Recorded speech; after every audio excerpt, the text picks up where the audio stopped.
The Lord is my shepherd, I lack nothing. He makes me lie down in green pastures.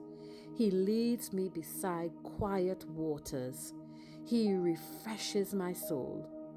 He guides me along the right paths for His name's sake.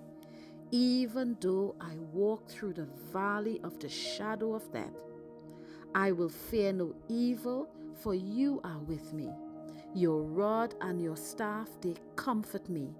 You prepare a table before me in the presence of my enemies. You anoint my head with oil. My cup overflows. Surely goodness and mercy shall follow me all the days of my life, and I will dwell in the house of the Lord forever